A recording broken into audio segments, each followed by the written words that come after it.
Bien le bonjour les amis, j'espère que vous allez bien, ravi de vous retrouver ici sur la chaîne Mario 13 pour une nouvelle vidéo consacrée à la Mercedes-Benz 300 SL aux éditions XO Collection en version full kit. Aujourd'hui étape 21, donc c'est la feutrine que l'on a vue dans la vidéo précédente que je n'utiliserai pas, hein. Alors on s'en servira, on la jette pas, hein. On s'en servira pour les prochaines maquettes, pour découper des petites lanières, vous savez quand il faut baisser les vitres des modèles pour éviter que les vitres se rayent, donc on découpe des petites lanières, ça c'est très important de le garder, donc ça on le garde. Dans cette vidéo, donc ils nous disent de coller la feutrine sur le support. On va habiller l'habitacle arrière, là où va se poser la roue de secours, hein, bien évidemment. Toutes ces petites pièces, le cric, le réservoir, tout ça. Et on a la roue que l'on va monter, ok, que l'on va assembler, et ensuite on va positionner donc toute cette partie à l'intérieur de notre modèle. Voilà, tout simplement. Voilà les amis, du beau montage qui nous attend dans cette 21e étape. Alors c'est parti, on y va. Allez, c'est parti, on va commencer avec ces deux réservoirs ici. Voilà, je récupère mon bel ensemble, magnifique. Franchement c'est top. Bel intérieur rouge, alors certains vont diront que c'est joli, d'autres qui préféreront en noir. J'ai voulu mettre un petit peu de rouge dans le coffre pour donner un petit peu plus de luxure. Donc cette pièce, elle vient se mettre, si je dis pas de bêtises, ici, sur ce côté-là, voilà. Et donc en gros, ça va me cacher le manque de velours qu'il y avait.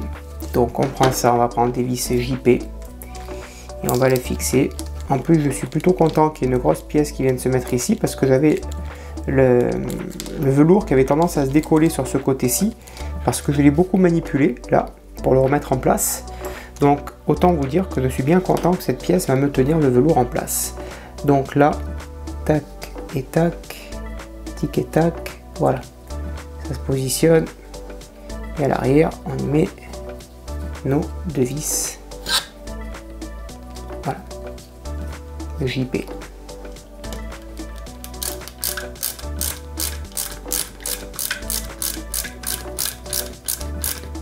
on fait pareil avec la deuxième vis. Ça va être de toute beauté cette pièce là.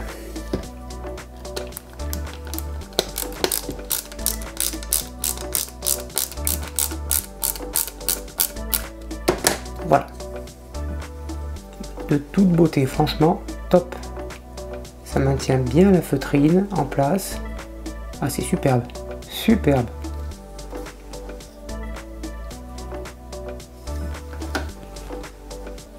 Ensuite, on va récupérer cette petite plaque qui est ici.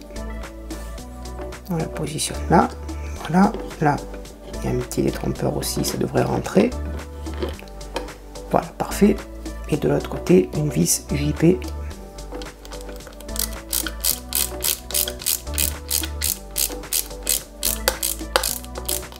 Voilà,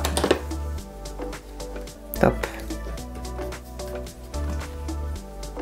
De l'autre côté, on va venir y mettre cette pièce là, que l'on va venir y glisser à l'intérieur.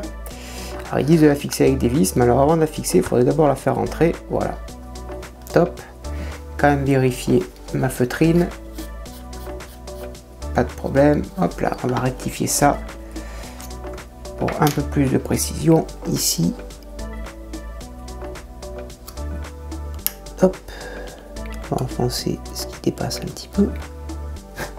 Voilà, pour que plus rien ne se voit.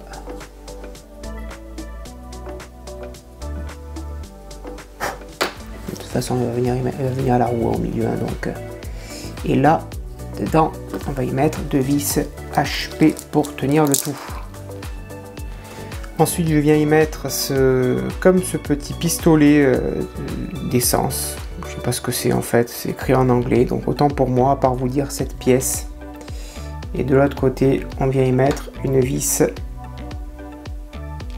HP.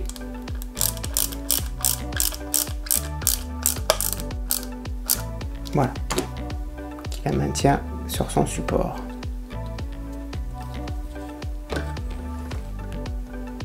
Et on va terminer par le réservoir à fioul qui se met ici. Petit détrompeur. Alors, normalement, on a un petit détrompeur à l'arrière. Et on va venir le serrer avec une vis HP. Ensuite, on récupère notre jante, notre gomme. On va la faire ramollir dans de l'eau et on n'a plus qu'à la monter. Allez, la roue est montée. On va la positionner ici en son centre. Voilà. La petite rondelle, comme si on la montait sur son axe. On prend une vis NP et on va la monter tout simplement. Voilà, on essaye de mettre le nom de la roue bien droite et on fixe ça. De toute façon, on partira pas bien loin. Voilà, la roue est maintenue bien en place, bien droite. Et là, maintenant, on y met le petit capuchon. Voilà, parfait. Et ça, maintenant, on va le glisser dans l'habitacle. Donc on va le prendre tout simplement, on va juste écarter les câbles ici, voilà, ça devrait passer ici, là, ça ici aussi, si on ne dit pas de bêtises, oui, tout à fait. Ensuite, ça vient se mettre comment? Alors, est-ce que nous avons un sens pour mettre ça? Pour que ça puisse rentrer à l'intérieur, est-ce que nous avons un sens? Voilà, c'est en place. Maintenant, on va le retourner délicatement pour maintenir cette pièce en place, en espérant qu'elle reste bien comme il faut. On va venir la fixer, donc on va ouvrir le coffre et on va fixer tout ça avec deux vis MM. Et c'est juste remarquable, remarquable, incroyable. Alors, est-ce qu'on va y accéder? Oui, on y accède.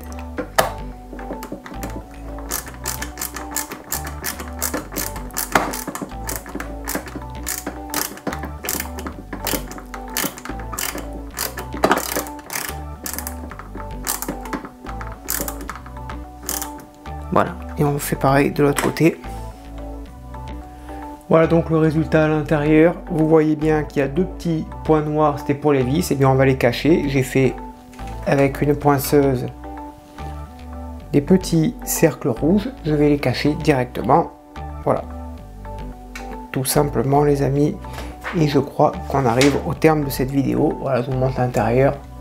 C'est très joli avec le coffre qui se ferme. Et là on y voit la belle roue de secours et l'intérieur rouge. Voilà les copains, j'espère que cette vidéo vous a plu. N'hésitez pas bien sûr à me le dire dans l'espace des commentaires ce que vous en avez pensé. Je réponds à tout le monde en temps réel. À bientôt, bonne journée, portez-vous bien et que vive notre passion pour le modélisme. Ciao.